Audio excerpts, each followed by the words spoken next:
Hello my dear students, Knowledge Dunia is back with yet another video। बेटा आज के video के साथ साथ हम क्लास 12th का सेकेंड चैप्टर जो है sexual reproduction in flowering plants वो खत्म कर देंगे। अभी तक इन द प्रीवियस वीडियोस हमने डबल फर्टिलाइजेशन तक कंप्लीट कर लिया है और आज के वीडियो में हम डील करने वाले हैं with the post fertilization events. मतलब फर्टिलाइजेशन अब कंप्लीट हो गया है, उसके बाद फर्टिलाइजेशन के जो प्रोडक्ट्स हैं उनकी डेस्टिनी क्या होगी, उनका फेट क्या होगा। ठीक है, so without wasting the time let's start with the video. सबसे पहले बेटा पोस्ट फर्टिलाइजेशन इवेंट्स के नाम से ही हमें समझ में आता है कि फर्टिलाइजेशन के बाद क्या होगा, वो सीरीज वो इवेंट्स हमें पढ़ने हैं। तो अगर हमसे कोई डेफिनेशन पूछता है कि डिफाइन पोस्ट फर्टिलाइजेशन इवेंट्स, तो आप ऐसे लिख सकते हैं कि post fertilization events are a series of events that take place after fertilization to form seed from ovule and fruit from the ovary। मतलब फर्टिलाइजेशन होने के बाद जो इवेंट्स होते हैं ताकि हमारा सीड बन पाए और हमारा फ्रूट बन पाए, उस पूरी सीरीज को हम बोलते हैं post fertilization events. When I was teaching you double fertilization, मैंने आपको बताया था कि फर्टिलाइजेशन के बाद हमारे पास दो प्रोडक्ट्स बन के रेडी होते हैं। एक होता है हमारा जाइगोट और एक होता है हमारा PEC, that's your primary endosperm cell. अब हमें ये पता होना चाहिए, मैं आपको चार प्रोडक्ट्स अभी मैं लिखने वाली हूँ जो कि हैं आपके zygote, pack, ovule and ovary. यही चार प्रोडक्ट से क्या बनेगा, यही पूरी कहानी है ऑफ पोस्ट फर्टिलाइजेशन इवेंट्स। जो जाइगोट है वो जाकर बनता है आपका एम्ब्रियो, पेक है वो जाके बनता है आपका एंडोस्पर्म, ओव्यूल डेवलप करता है सीड में और ओवरी डेवलप करती है इनटू द फ्रूट। ये जो टेबल है ना बेटा, ये बहुत बार आपके नीट एग्जाम में एक ना एक क्वेश्चन इसमें से उठ के आ ही जाता है। तो जाइगोट, पेक, ओव्यूल, ओवरी क्या बनाते हैं, ये आपको ऑन योर फिंगर टिप्स याद होना चाहिए। ठीक है, अब हमें एम्ब्रियो भी बनाना है और एंडोस्पर्म भी बनाना है, लेकिन लड़ाई हो जाती है कि भाई पहले क्या बनेगा, पहले हम एम्ब्रियो को बनाएं या फिर पहले हम एंडोस्पर्म को बनाएं। बेटा क्लास 12th में पढ़ रहे हो, ठीक है, नीट के लिए भी पढ़ रहे हो, बोर्ड एग्जाम के लिए भी पढ़ रहे हो, तो आई कैन एक्सपेक्ट इतना आप लोगों से कि आपको पता हो कि जो एंडोस्पर्म है बेटा वो न्यूट्रिटिव टिश्यू है। एंडोस्पर्म का काम है to provide nutrition to the developing embryo. अब विद दिस बेसिक नॉलेज आप लोग भैया कॉमन सेंस लगा के मुझे बताओ कि पहले एम्ब्रियो बनाओगे या पहले एंडोस्पर्म बनाओगे। पूरी कॉमन सेंस है बेटा, इतना नहीं बता पा रहे हो तो नीट छोड़ दो, नहीं होगा नीट अगर इतनी भी कॉमन सेंस नहीं लगा पा रहे हो। पहले रोटी कपड़े का इंतजाम करोगे या पहले खुद को ग्रो करोगे? ऑब्वियसली कुछ खाने को नहीं होगा तो खुद की ग्रोथ भी नहीं होगी। तो सबसे पहले बनता है एंडोस्पर्म ताकि वो जो न्यूट्रिशन है वो प्रोवाइड कर सके टू द डेवलपिंग एम्ब्रियो। ठीक है, सो अब हम पढ़ लेते हैं फॉर्मेशन ऑफ एंडोस्पर्म कि एंडोस्पर्म कैसे बनता है। सबसे पहले बेटा जो एंडोस्पर्म है वो एक ट्रिप्लॉइड स्ट्रक्चर है, 3N स्ट्रक्चर है। ठीक है, it is a nutritive tissue. Endosperm का काम है to provide nourishment to the developing embryo, इसलिए हम इसको एक न्यूट्रिटिव टिश्यू भी बोलते हैं। ठीक है, एंड आपकी एनसीईआरटी की एक बहुत इंपॉर्टेंट लाइन है जिसमें से काफी बार स्टेटमेंट क्वेश्चन बन के भी आता है, endosperm development precedes the development of the embryo. मतलब पहले एंडोस्पर्म बनता है उसके बाद जाकर हमारा एम्ब्रियो बनता है। क्यों? क्योंकि जो एंडोस्पर्म है वो न्यूट्रिशन प्रोवाइड करता है टू द डेवलपिंग एम्ब्रियो। ठीक है, जो एंडोस्पर्म जो टिश्यू है बेटा, इसके जो सेल्स हैं they are filled with reserve food material. Endosperm के सेल्स में बेटा ऑलरेडी खाना स्टोर होता है ताकि वो आगे जाके डेवलपिंग एम्ब्रियो को नरिशमेंट प्रोवाइड कर सके।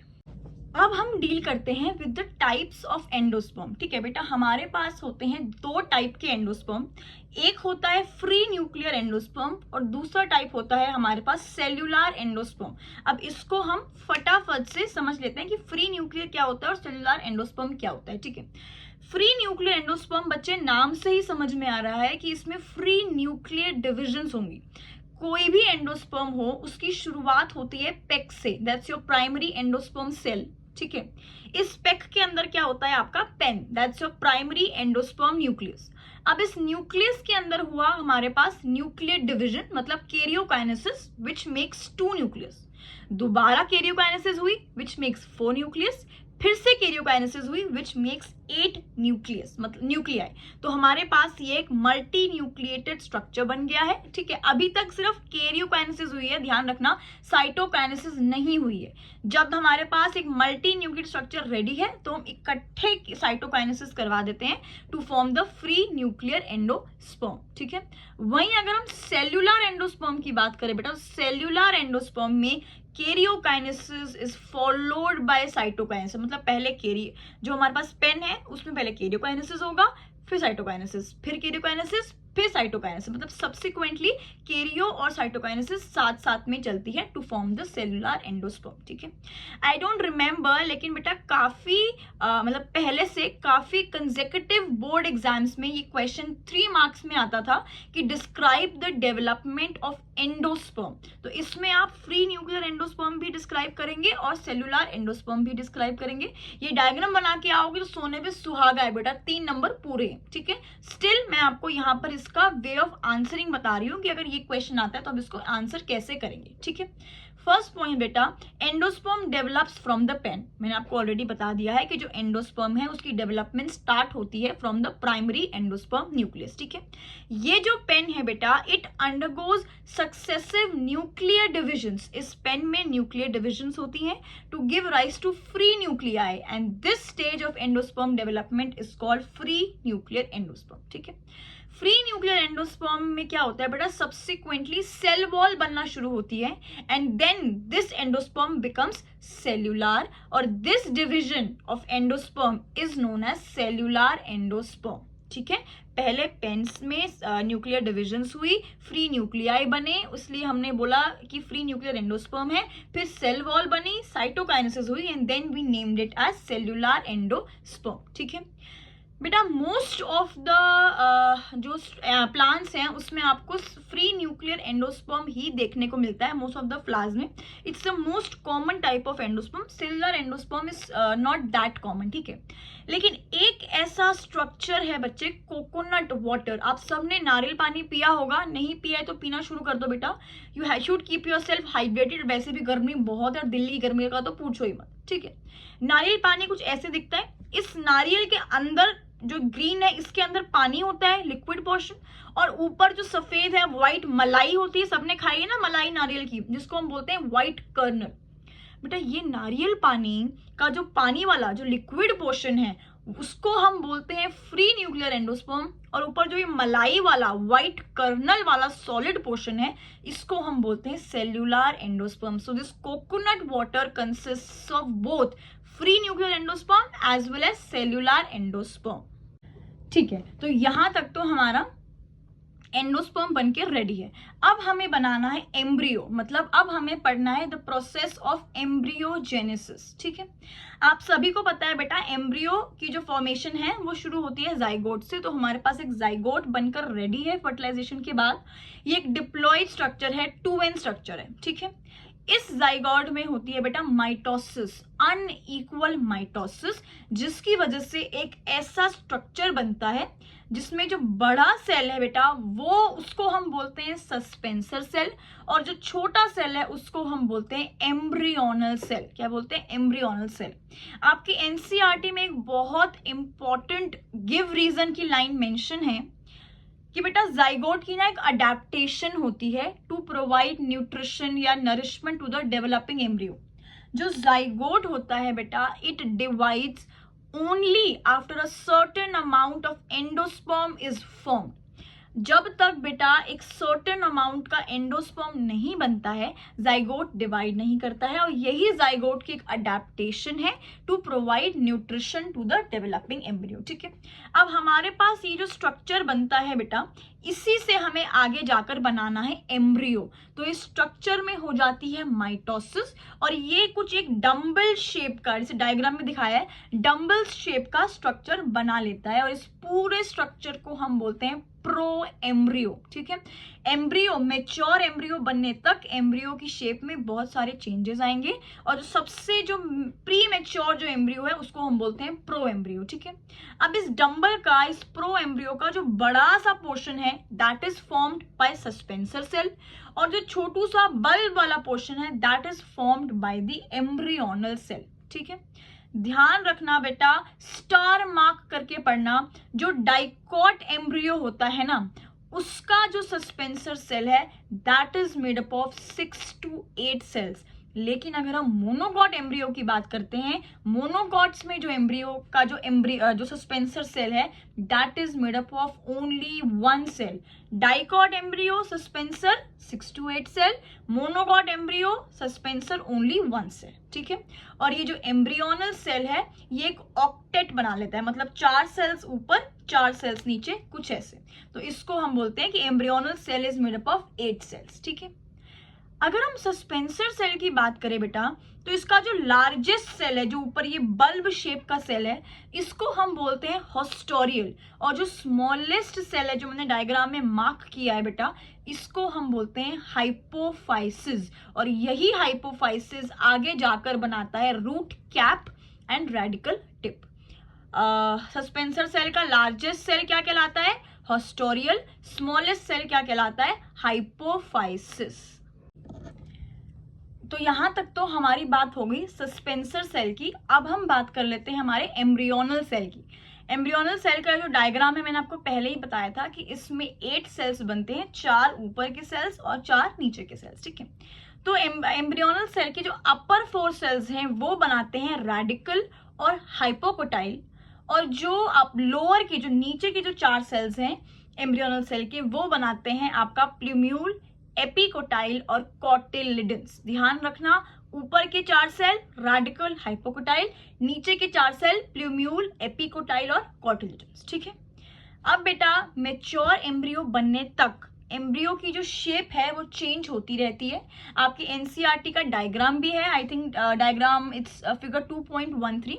सबसे पहले हमारे पास प्रो एम्ब्रियो है, प्रो एम्ब्रियो से हमारे पास एक ग्लोब्यूलर एम्ब्रियो बनता है। ग्लोब्यूलर एम्ब्रियो के बाद बेटा इस एम्ब्रियो में कोटिलिडन, जो 2 कोटिलिडन है उनकी फॉर्मेशन स्टार्ट हो जाती है, कुछ ऐसे। तो ये उल्टे दिल की तरह दिखता है, इसलिए हम इसको हार्ट शेप्ड एम्ब्रियो भी बोलते हैं। एंड फाइनली हमारे पास बनता है एक मैच्योर एम्ब्रियो। क्या होता है?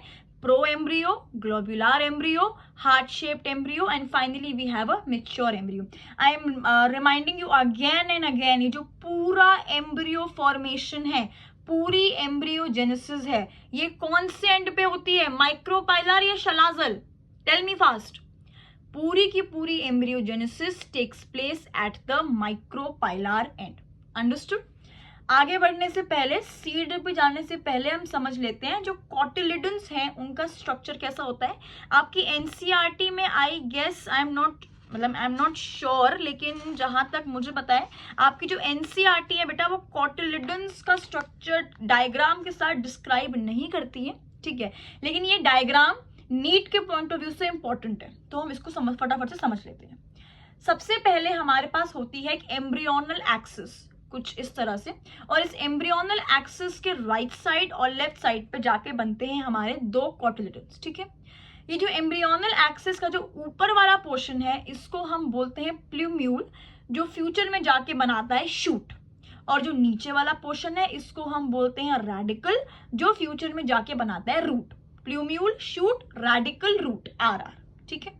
अब ध्यान रखना है बच्चे, जो कोटिलिडन्स का जो ऊपर के जो 2 पॉइंट्स हैं जहां से ही एम्ब्रियोनल एक्सिस पे अटैच करता है, the upper points where the cotyledons attach the embryonal axis, उसे हम बोलते हैं एपिकोटाइल, और ये जाकर टर्मिनेट करता है into the plumule.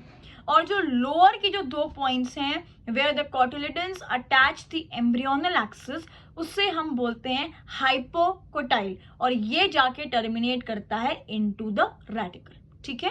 Embryonal axis है, 2 कोटिलिडन्स है, एम्ब्रियोनल एक्सिस के ऊपर के पोर्शन को हम प्लूम्यूल बोलते हैं जो जाके फ्यूचर में शूट बनाता है, नीचे के पोर्शन को हम रेडिकल बोलते हैं जो जाके फ्यूचर में रूट बनाता है। Upper point of cotyledons which attach to the embryonal axis हमारा एपिकोटाइल होता है, और lower points of the cotyledons which attach to the embryonal axis वो होता है हमारा हाइपोकोटाइल। तो यहाँ हमने खत्म कर दी एम्ब्रियो की भी कहानी। अब एंडोस्पर्म रेडी है, एम्ब्रियो रेडी है। अब हमें देखना है सीड फॉर्मेशन कैसे होती है, ठीक है बेटा। एंजियोस्पर्म्स में, मतलब फ्लावरिंग प्लांट्स में, अगर सेक्सुअल रिप्रोडक्शन हो रही है तो seed is the final product. ये आपकी एनसीईआरटी की बहुत इंपॉर्टेंट लाइन है कि in angiosperms seed is the final product of sexual reproduction, ठीक है। I have already told you कि सीड जो है वो ओव्यूल से बनती है, इसलिए हम इसको फर्टिलाइज्ड ओव्यूल भी बोलते हैं।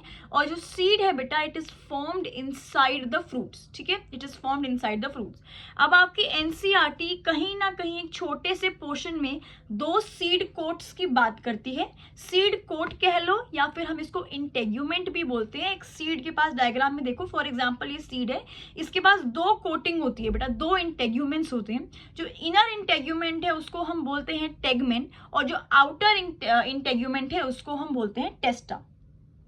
ज्यादा डिटेल में आपके एनसीईआरटी के बारे में बात नहीं करती है, तो हमें भी बात नहीं करनी है। और नीट से बेटा इस पोर्शन से कोई भी ज्यादा क्वेश्चन नहीं आता है, ठीक है। जो एक सीड है बेटा, it is consisting of 3 things. एक सीड 3 चीजों से बनती है। Number 1 is your seed coat, number 2 is the cotyledons and number 3 is the embryonal axis, ठीक है। जो कॉटिलिडन्स होते हैं ना बेटा, बड़ा ही सिंपल स्ट्रक्चर है। ये डायग्राम में देखो है ही कि एम्ब्रियोनल एक्सिस 2 कॉटिलिडन्स है ना। लेकिन ये जो कॉटिलिडन्स हैं ये स्वोलन होते हैं, थिक होते हैं due to reserve food material. ये जो कॉटिलिडन्स हैं ये स्वोलन होते हैं क्योंकि इनके पास खाना स्टोर हुआ होता है, ठीक है। नेक्स्ट टॉपिक जिसके बारे में हमें बात करनी है दैट इज सीड वायबिलिटी। भैया इंटरेस्टिंग टॉपिक है, नीट एग्जामिनर्स का भी फेवरेट है। एक ना एक क्वेश्चन नीट वाले देते हैं इस टॉपिक से। सबसे पहले वायबिलिटी क्या होती है बेटा? वायबिलिटी सीड की होती है कि अगर वो टाइम पीरियड, कि अगर इस टाइम पीरियड के दौरान हम सीड्स को वापस से फेवरेबल कंडीशंस प्रोवाइड कर तो फिर से जर्मिनेट करेगी। मतलब the time period for which the seed sustains its germinating power is known as seed viability, ठीक है। कुछ सीड्स तो बेटा महान है भाई, 10-10 हजार साल, 20-20 हजार साल तक इनकी वायबिलिटी रहती है। और कुछ बेचारी सीड्स हैं कि कुछ ही महीनों में अपना तो हो गया भाई, हमें नहीं रहना, अब अपना हो गया, ठीक है। तो आपकी एनसीईआरटी 2 मेजर एग्जांपल्स मेंशन करती है। सबसे पहला है ल्यूपाइन्स। क्या है? ल्यूपाइन्स, जिसको हम ल्यूपाइनस आर्किटेक्स इसका बायोलॉजिकल नेम है, ठीक है। This was found from the Arctic tundra और इसकी वायबिलिटी मानी जाती है 10,000 ईयर्स। सबसे पहला एग्जाम्पल है ल्यूपाइन्स। सेकेंड एग्जाम्पल जो आपकी एनसीईआरटी मेंशन करती है वो है डेट पाम, यानी कि फिनिक्स डिक्टाइलिफेरा। ये जो सीड्स हैं ये डिस्कवर हुई थी फ्रॉम द डेड सी और इसकी वायबिलिटी मानी जाती है 2000 ईयर्स। वहीं एक बेचारी सीड है ऑक्सैलिस, थोड़े से टाइम में भाई अपना हो गया, मेरे को नहीं रहना है। ऑक्सैलिस की जो सीड है it loses it's viability with in months. Viability में जो मेजर एग्जांपल्स आपको याद रखने हैं वो है आपका ल्यूपाइन्स, डेट पाम एंड ऑक्सैलिस, ठीक है बेटा। अब आपके एनसीईआरटी है ना, ये एक बस इसका एक ही ड्रॉबैक है कि ये पूरी स्टोरी फॉर्म में है। बच्चे पढ़ते जाते हैं, इंपॉर्टेंट लाइनों को मिस करते जाते हैं। This is the trend that has been seen कि बेटा नीट का जो पेपर है ना वो यहीं से आएगा, इन्हीं पन्नों से आता है, कभी भी आउट ऑफ सिलेबस नहीं आता है। आउट ऑफ सिलेबस इसलिए लगता है क्योंकि आप जब ये स्टोरी पढ़ रहे होते हो ना तो आप लाइंस मिस कर देते हो। एनसीईआरटी की एक लाइन है जिसमें से एक PYQ आया था, मुझे ईयर तो याद नहीं है लेकिन आया था, 90% बच्चों का वो गलत था। वो लाइन क्या है? जो आपका ऑर्किड फ्रूट है बच्चा, that is made up of thousands of seeds। और एक ट्री है फिकस ट्री, ये देखो पिक्चर में फिकस बेटा, it's a very very large tree and it is made up of very small seed. ये 2 लाइन आपकी एनसीईआरटी की है जिसमें से नीट में क्वेश्चन उठकर आता है, ठीक है। नेक्स्ट हमें पढ़ना है टाइप्स ऑफ सीड्स। बेटा जो सीड्स हैं वो 2 टाइप्स की होती हैं। एक होती है आपकी एंडोस्पर्मिक या फिर एल्ब्यूमिनस सीड्स, ठीक है। एंडोस्पर्मिक और एल्ब्यूमिनस सीड्स नाम से पता चल रहा है कि इनके अंदर अभी एंडोस्पर्म बचा हुआ है, मतलब एम्ब्रियो ने पूरा का पूरा एंडोस्पर्म कंज्यूम नहीं किया है। ये यूजुअली मोनोकॉट्स में देखने को मिलते हैं, जैसे आपका व्हीट हो गया, बार्ली हो गया, मेज हो गया, एक्सेप्ट ऑर्किड। ऑर्किड एक मोनोकॉट होने के बावजूद भी बेटा इसमें एंडोस्पर्म फुल्ली कंज्यूम हो जाता है। सेकेंड टाइप की जो सीड्स हैं वो हैं आपकी नॉन एंडोस्पर्मिक या फिर एक्स एल्ब्यूमिनस सीड्स। इसमें क्या होता है बेटा? नॉन एंडोस्पर्मिक मतलब इसमें एंडोस्पर्म बचा हुआ नहीं होता है। Embryo consumes all the endosperm. ये यूजुअली आपको डाइकॉट में देखने को मिलता है। फॉर एग्जाम्पल आपका पी हो गया, ग्राउंडनट हो गया, except castor coffee sunflower. Castor coffee sunflower बेटा डाइकॉट्स होने के बावजूद एंडोस्पर्मिक सीड्स शो करते हैं। तो ये एग्जाम्पल्स बहुत बार आपके नीट एग्जाम में पूछे जाते हैं, ठीक है। So having been taught you about endospermic और नॉन एंडोस्पर्मिक सीड्स बेटा, आपके सीबीएसई बोर्ड एग्जाम में ना कभी कभी हॉट्स क्वेश्चन उठा के डाल देते हैं जिसमें बच्चे पूरी तरह से उनको कॉन्सेप्ट पूरा क्लियर होता है, लेकिन बच्चे कंफ्यूज हो जाते हैं कि इस क्वेश्चन में आखिरकार लिखना क्या है, ठीक है। ऐसा ही एक क्वेश्चन मैं आपके लिए ऐसे खोज के छान के लाई हूँ जिसमें बच्चों को कॉन्सेप्ट बहुत क्लियरली पता है लेकिन उनको समझ ही नहीं आता कि उन्होंने लिखना क्या है, ठीक है। भाई लंबा क्वेश्चन है, मैम भी भूल जाती है, तो पढ़ने में क्या दिक्कत है। I will read and I will tell you the question. Double fertilization, यहाँ पे स्क्रीन पे भी दिख जाएगा, स्क्रीनशॉट चाहे तो आप लोग ले सकते हो। Double fertilization is reported in plants of both castor and groundnut. However, mature seeds of groundnut are non-albuminous and castor are albuminous. Explain the post-fertilization events that are responsible for it. ये question बेटा tricky है। ये question ये पूछ रहा है कि castor की सीड्स में भी डबल फर्टिलाइजेशन होती है और ग्राउंडनट की सीड्स में भी डबल फर्टिलाइजेशन होती है, लेकिन फिर ऐसा क्यों होता है कि जो ग्राउंडनट है उसकी सीड्स नॉन एल्ब्यूमिनस होती है और जो कैस्टर है उसकी सीड्स एल्ब्यूमिनस होती है। अभी पढ़ाया है बेटा, अभी जस्ट पढ़ाया है मैंने आपको कि जो एंडोस्पर्म है बेटा वो शुरुआत तो उसकी पेन से ही होती है और ये इसका काम भी दोनों में कॉमन है, कैस्टर में भी ग्राउंडनट में भी, to provide nutrition to the developing embryo, ठीक है। लेकिन क्या होता है ग्राउंडनट में नॉन एंडोस्पर्मिक सीड्स इसलिए होती है क्योंकि जो एम्ब्रियो है वो पूरा का पूरा एंडोस्पर्म कंज्यूम कर लेता है, और कैस्टर में एंडोस्पर्मिक सीड्स इसलिए होती हैं क्योंकि एक डाइकॉट होने के बावजूद भी एक एक्सेप्शन है, इसमें जो एम्ब्रियो है वो पूरा का पूरा एंडोस्पर्म कंज्यूम नहीं करता है, ठीक है। तो अब इसका काम हो गया, इसको तो हम रख देते हैं, ठीक है।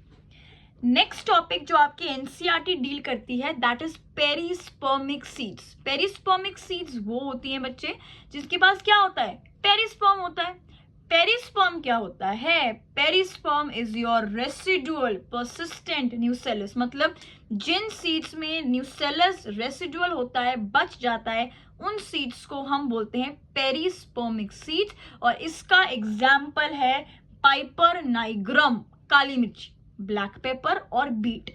ये दोनों एग्जाम्पल्स आपकी एनसीईआरटी में मेंशन्ड हैं, तो नीट के हिसाब से क्या है भाई, मोस्ट इंपॉर्टेंट, ठीक है। फ्रूट पे जाने से पहले एक बात समझ लो, मैंने आपको सीड के दो कोट्स बताए थे, टेस्टा और टेगमन। ये दोनों कोट्स बेटा हार्ड हो जाते हैं ताकि इन सीड को एक टफ प्रोटेक्टिव कवरिंग प्रोवाइड कर सके, ओके। अब चलते हैं इस चैप्टर के लास्ट पार्ट पे जो कि है आपका फ्रूट फॉर्मेशन, ठीक है। हमने एंडोस्पर्म की फॉर्मेशन देख ली, एम्ब्रियो की फॉर्मेशन देख ली, सीड की फॉर्मेशन देख ली, अब लास्ट हमें देखना है फ्रूट की फॉर्मेशन। फ्रूट बेटा I have already told you कि ओवरी से बनता है, तो इसको हम फर्टिलाइज्ड ओवरी भी बोल सकते हैं, ठीक है। फ्रूट की जो वॉल है उसको हम बोलते हैं पेरिकार्प, और इस पेरिकार्प में बच्चे एक बहुत ही मजेदार चीज है, वो चीज ये है कि इसके जो दो फंक्शंस है ना, हालांकि पेरिकार्प फ्रूट की वॉल है लेकिन ये सीड के लिए बड़ा ही कामगार है।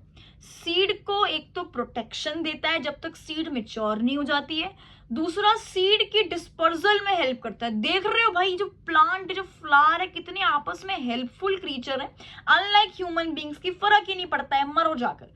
फ्रूट की वॉल है पेरिकार्प लेकिन फिर भी सीड को मैच्योर होने तक प्रोटेक्शन दे रहा है और हेल्प करता है in the dispersal of the seeds, ठीक है। एक बार बेटा आपके सीबीएसई क्वेश्चन में 3 मार्क का बोर्ड में 3 मार्क का क्वेश्चन उठ के आ गया था पेरिकार्प से कि डिफरेंशिएट बिटवीन पेरिस्पर्म और पेरिकार्प। बच्चे बोले हाँ 3 मार्क्स में लिखे तो आखिर लिखे क्या, तो मैं आपको ये क्वेश्चन यहाँ करा देती हूँ, एक्सपेक्टेड है, दोबारा भी आपके बोर्ड एग्जाम में आ सकता है, ठीक है। जो पेरिस्पर्म है मैंने आपको ऑलरेडी बता दिया है कि perisperm is the residual persistent nucellus in the seed, और जो पेरिकार्प है वो तो वॉल ऑफ द फ्रूट है। पेरिस्पर्म किसका पार्ट है, perisperm belongs to the seed और pericarp belongs to the fruit. जो पेरिस्पर्म है वो यूजुअली ड्राई होता है लेकिन जो पेरिकार्प है वो ड्राई भी हो सकता है और फ्लैशी भी हो सकता है। तो इस डिफरेंस के टेबल का स्क्रीनशॉट लेकर जरूर याद करना है बेटे, ठीक है। हियर नॉलेज दुनिया में हमारे चैनल पे बेटा हम सब कुछ साइमल्टेनियसली सीबीएसई नीट दोनों हैंड इन हैंड लेके क्यों चल रही हूं मैं, ताकि आपको एंड ऑफ द ईयर अपने ऊपर वो बर्डन ना देना पड़े। सारी की सारी तैयारी वीडियो के बीच में ही आपकी करा दी जाएगी, ठीक है। फ्रूट बेटा आपकी जो एनसीईआरटी है उसको 2 टाइप का बताती है। एक होते हैं fleshy fruits, example guava, mango, orange. एक होते हैं ड्राई फ्रूट्स, एग्जाम्पल ग्राउंडनट और मस्टर्ड, ठीक है। लेकिन इस फ्रूट के टाइप से क्वेश्चन नहीं आते हैं, क्वेश्चन आते हैं बेटा फ्रूट की दूसरी टाइप से। हमारे पास बेसिकली 3 टाइप्स के फ्रूट होते हैं। इसमें भी सच झूठ का खेल है बेटा, कौन सा फ्रूट सच्चा है, कौन सा फ्रूट झूठा है, ट्रू फ्रूट, फॉल्स फ्रूट, ये कहानी है फ्रूट्स की, ठीक है। अगर तो बेटा सिर्फ और सिर्फ ओवरी इन्वॉल्व है फ्रूट बनाने में, तो उसको हम बोलते हैं भाई तो सच्चा फ्रूट है, ट्रू फ्रूट। और मोस्ट ऑफ द फ्रूट्स आपके ट्रू फ्रूट्स ही होते हैं। अगर ओवरी के अलावा अलोंग विद द ओवरी कोई नॉन एसेंशियल वर्ल भी फ्रूट बनाने में इन्वॉल्व है, उसको हम बोलते हैं false fruit. For example apple, strawberry, cashew, pineapple, इन सारे फ्रूट्स में बेटा ओवरी के साथ साथ थैलेमस भी फ्रूट फॉर्मेशन में इन्वॉल्व होता है, इसलिए हम इसको बोलते हैं फॉल्स फ्रूट। और इसके एग्जाम्पल्स बहुत इंपॉर्टेंट है, एप्पल, स्ट्रॉबेरी, पाइनएप्पल, कैश्यू। जो थर्ड टाइप का जो फ्रूट है ना बेटा, फेवरेट है आपके एग्जामिनर्स का, पार्थिनोकार्पिक फ्रूट। मतलब ऐसे फ्रूट्स जो विदाउट फर्टिलाइजेशन बनते हैं, उन्हें हम बोलते हैं पार्थिनोकार्पिक फ्रूट्स। और इसका प्राइम एग्जाम्पल है बनाना। तो 3 टाइप के फ्रूट्स कौन से होते हैं? True fruits, false fruits and parthenocarpic fruits, ठीक है। अब ये जो पार्थिनोकार्पी है ना बेटा, ये हम आर्टिफिशियली भी इंड्यूस कर सकते हैं with the help of growth hormones. लेकिन जो ऐसे फ्रूट्स है ना वो सीडलेस होते हैं, इनमें सीड्स नहीं होती है, ठीक है बेटा। जैसे हमारे पास विदाउट फर्टिलाइजेशन फ्रूट्स बन रहे हैं, तो क्या विदाउट फर्टिलाइजेशन सीड्स भी बन सकती हैं? यस बेटा, इस फिनोमिनन को जिसमें formation of seeds without fertilization हो रहा है, उसको हम बोलते हैं पार्थिनोजेनेसिस या फिर एपोमिक्सिस। मतलब ऐसी सीड्स जो फर्टिलाइजेशन के बिना बन रही हैं, उनको हम बोलते हैं एपोमिक्टिक सीड्स, ठीक है। इसमें बेटा बेसिकली क्या होता है, देखो मैंने आपको बताया था कि जो सीड फॉर्मेशन है वो सेक्सुअल रिप्रोडक्शन से होती है किसी भी एंजियोस्पर्म में, ठीक है। लेकिन इस केस में सीड तो बन रही है लेकिन फर्टिलाइजेशन के बिना, मतलब एसेक्सुअल रिप्रोडक्शन हो रही है। तो एपोमिक्सिस के लिए हम ऐसा फ्रेज यूज करते हैं कि it is a type of asexual reproduction that mimics sexual reproduction. मतलब है तो एसेक्सुअल रिप्रोडक्शन जो, लेकिन जो प्रोडक्ट बना रही है वो सेक्सुअल रिप्रोडक्शन को कॉपी करके बन रहे हैं। इसके 2 एग्जांपल्स हैं, एस्टेरेशिये मतलब आपकी सनफ्लावर वाली फैमिली, और पोएशिये मतलब आपकी ग्रास वाली फैमिली, ठीक है बेटा। ये जो अब मैं आपको एक टॉपिक बताऊंगी ना कि ways of development of apomictic seeds, मतलब ऐसे कौन से वेज हैं जिसमें पार्थिनोजेनिक या फिर एपोमिक्टिक सीड्स बनती है बेटा। सीबीएसई बोर्ड एग्जाम का ये 3 नंबर का शॉर्ट क्वेश्चन है। एवरी ईयर किसी ना किसी फॉर्म में ये क्वेश्चन रिपीट होता देखा गया है, और इसका आंसर आपको आपकी एनसीईआरटी में ही मिल जाएगा, ठीक है। 2 वेज होते हैं। सबसे पहले बेटा क्या होता है, कुछ ऐसी स्पीशीज होती है जिसमें जो डिप्लॉयड सेल है वो रिडक्शनल डिवीजन मतलब माइटोसिस के बिना ही बन जाता है, और without fertilization it develops into the embryo sac. मतलब जो डिप्लॉयड सेल है वो बिना रिडक्शनल डिवीजन, बिना माइटोसिस के बनता है, और it develops into the embryo without the fertilization, ठीक है। दूसरा वे क्या होता है बेटा, कुछ ऐसे फ्रूट्स हैं या कुछ ऐसे प्लांट्स हैं जिसमें जो न्यूसेलर सेल्स है, जो पेरिस्पर्म जो न्यूसेलर सेल्स हैं सराउंडिंग द एम्ब्रियो सैक, वो डिवाइड करना शुरू कर देते हैं, प्रोट्रूड मतलब एम्ब्रियो सैक के अंदर जाना शुरू कर देते हैं, and finally develop into the embryo. मतलब some nucellar cells surrounding the embryo sac start dividing, protrude into the embryo sac and develop into the embryo। और उसके एग्जाम्पल्स हैं ऑरेंज और मैंगो, मतलब सिट्रस फ्रूट और मैंगो, ठीक है next topic जो आपका एनसीईआरटी डील करती है दैट इज पॉली एम्ब्रियोइनी। मतलब पॉली मतलब एक से ज्यादा, एम्ब्रियोइनी मतलब एम्ब्रियो, तो नाम से समझ में आ रहा है कि occurrence of more than one embryo in the seed. अगर सीड में एक से ज्यादा एम्ब्रियो प्रेजेंट होता है, इस फिनोमिनन को हम बोलते हैं पॉली एम्ब्रियोइनी। और इसके एग्जाम्पल हैं बेटा सिट्रस और ग्राउंडनट, ये दोनों मेजर एग्जाम्पल्स हैं, सिट्रस एंड ग्राउंडनट। ठीक है, जैसे हमने एपोमिक्टिक सीड्स के वेज ऑफ डेवलपमेंट पढ़े, वैसे ही पॉली एम्ब्रियोनिक सीड्स के 3 वेज ऑफ डेवलपमेंट होते हैं। नंबर 1, जब बेटा न्यूसेला सेल्स, सेल्स ऑफ इंटेग्यूमेंट्स और साइनर्जिड्स, इनकी डेवलपमेंट डायरेक्टली एम्ब्रियो सैक में होने लगती है, तब हमें पॉली एम्ब्रियोनिक सीड्स देखने को मिलते हैं। Number 2, formation of more than one embryo sac in the ovule. अगर ओव्यूल में एक से ज्यादा फीमेल गैमेटोफाइट, एक से ज्यादा एम्ब्रियो सैक बन रहा है, तो भी हमें पॉली एम्ब्रियोनिक सीड्स देखने को मिलती है। और थर्ड वे है formation of more than one egg in the ovule. तो ये 3 वेज है जिससे हमें पॉली एम्ब्रियोनिक सीड्स देखने को मिलती है। ठीक है, When I was teaching you embryo, मैंने आपको बताया था कि हमें डाइकॉट और मोनोकॉट एम्ब्रियो दोनों पढ़ना है।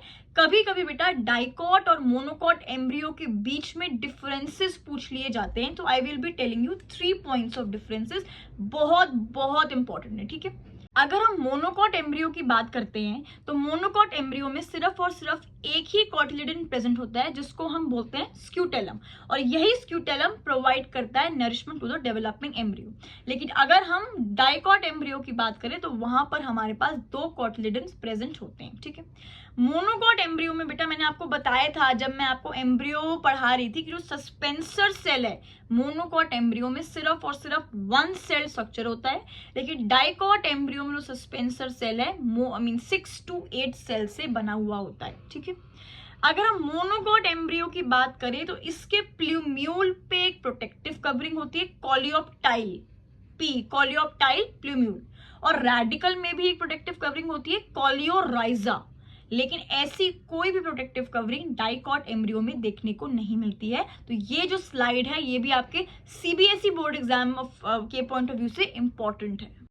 ठीक है बेटा, 3 मार्कर शॉर्ट क्वेश्चन लिख लो कि what advantages does the seeds offer to the angiosperms। Seeds के एडवांटेजेस में आपके सीबीएसई बोर्ड एग्जाम में जरूर क्वेश्चन आता है, इसलिए मैंने सेपरेटली आपके लिए नोट्स बनाकर रखे हुए हैं। ये जो स्लाइड है फटाफट से इसका स्क्रीनशॉट लेते जाना। ठीक है, number 1, since reproductive processes such as pollination and fertilization are independent of water, seed formation is more dependable। बेटा सीड फॉर्मेशन, सीड की क्या एडवांटेज है, जो भी रिप्रोडक्टिव प्रोसेसेस हैं, पॉलिनेशन कह लो, फर्टिलाइजेशन कह लो, वो इंडिपेंडेंट ऑफ वाटर है, इसलिए जो डिहाइड्रेटिंग प्रॉपर्टी है सीड्स की वो बहुत ज्यादा यूजफुल होती है for the angiosperms. Second point, seeds have better adaptative strategies for dispersal to new habitats and help the species to colonize in other areas।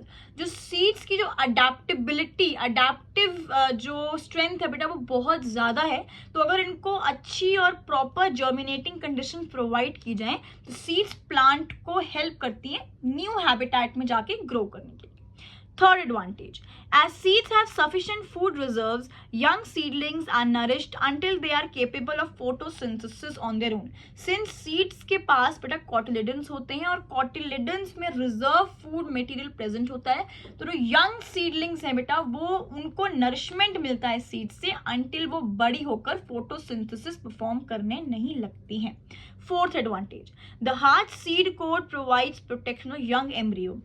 जो बेटा young embryo, pre mature stage में जो एम्ब्रियो है उसको seed के जो 2 hard quotes हैं वो भी प्रोटेक्शन प्रोवाइड करते हैं। And finally 5th point, being products of sexual reproduction they generate new genetic combinations leading to variations.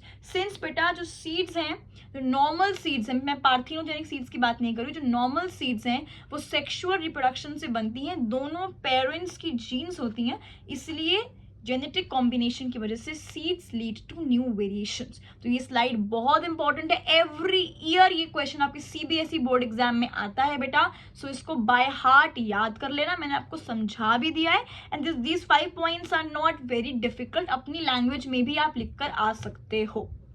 Okay बेटा, winding up this video with a very important 5 marker question. बेटा अगर मैं आपके लिए नोट्स बना रही हूँ ना तो बेटा मेहनत लगती है, ठीक है। You can see every time, मेरे लिए बहुत आसान है, आपको पीडीएफ शेयर कर दूं मैं अपने टेलीग्राम पे, मेरे लिए तो काम ही खत्म है। लेकिन अगर मैं नोट्स बना रही हूँ बेटा, एक दिन का काम नहीं है, मेहनत लगती है। So I want you all to write down in your registers, जितना लिखोगे उतना जल्दी यहाँ पर कैच होगा, ठीक है। तो एक 5 मार्क का क्वेश्चन हम डिस्कस करते हैं। Why are some seeds referred to as apomictic seeds? Mention one advantage and one disadvantage to a farmer who uses them. How can it be commercially used? So इसका first part है why are some seeds referred to as apomictic seeds? So आप लिखेंगे seeds developed without fertilization are referred to as apomictic seeds. अब हमें एक advantage और एक disadvantage बतानी है apomictic seeds की। Advantage, desired characters are retained in offspring as there is no segregation of characters in offspring. बेटा जो भी कैरेक्टर्स हमें पेरेंट्स से प्रोजेनी में चाहिए ना, वो सेफली ट्रांसफर हो जाते हैं, क्योंकि कोई भी सेग्रीगेशन ऑफ कैरेक्टर्स नहीं होती है सेकेंड जनरेशन में। Second advantage, seed production is assured in absence of pollinators. अगर पॉलिनेटर्स नहीं भी आ रहे हैं बेटा तो भी सीड प्रोडक्शन विदाउट फर्टिलाइजेशन अगर हम करवा रहे हैं तो seed set is assured. Disadvantage की अगर हम बात करें, can not control accumulation of deleterious genetic mutation. अगर बेटा कोई भी जहरीली, कोई भी डिलिटरस जीन पेरेंट में है तो वो बेटा प्रोजेनी में आएगी ही आएगी, it can not be controlled. Number 2, second disadvantage, these are usually restricted to narrow ecological niches and lack ability to adapt to changing environment. जो नॉर्मल सीड्स है ना बेटा, उनकी अडेप्टेबिलिटी पावर बहुत ज़्यादा होती है, लेकिन जो एपोमिक्टिक सीड्स हैं जो विदाउट फर्टिलाइजेशन बनती हैं, ये नैरो नीशेस में ही रिस्ट्रिक्टेड होती हैं और नई जगह पर जाकर जल्दी से अडेप्ट नहीं कर पाती हैं। थर्ड पार्ट इस क्वेश्चन का है, how can it be commercially used? If desired hybrid seeds are made apomicts, the farmers can keep on using the hybrid seeds to raise new crops year after year. लेकिन बेटा commercial use अगर करना है तो जितने भी desired characteristics farmers को अपने प्लांट्स में चाहिए, अगर वो सारे के सारे हाइब्रिड सीड्स को एपोमिक सीड्स में कन्वर्ट कर देते हैं तो वो year after year new crops raise कर सकते हैं, ठीक है। सो ये 5 मार्कर क्वेश्चन बहुत इंपॉर्टेंट है आपके सीबीएसई पॉइंट ऑफ व्यू से। एक लास्ट बेटा डिफरेंसेस का टेबल लिख लो एंड फिर we'll wind up the video. Differences between perisperm और एंडोस्पर्म, 3 मार्क का क्वेश्चन है, PYQ है आपके बोर्ड एग्जाम का। पेरिस्पर्म क्या होता है? Residual persistent nucellus. और एंडोस्पर्म क्या होता है? It is a nutritive tissue for the embryo, ठीक है। जो पेरिस्पर्म है वो डिप्लॉइड है, जो एंडोस्पर्म है वो ट्रिप्लॉइड है। पेरिस्पर्म के 2 एग्जाम्पल्स क्या बताए थे मैंने बेटा? Piper nigrum and beet. और एंडोस्पर्म के examples wheat, maize, garlic, castor etcetera, ठीक है। So with this we wind up the video. बेटा सारे नोट्स बनाने में मेरी बहुत मेहनत लगी है and I expect the same from you कि आप लोग भी उतनी ही मेहनत करोगे, उतनी ही डेडिकेशन दिखाओगे।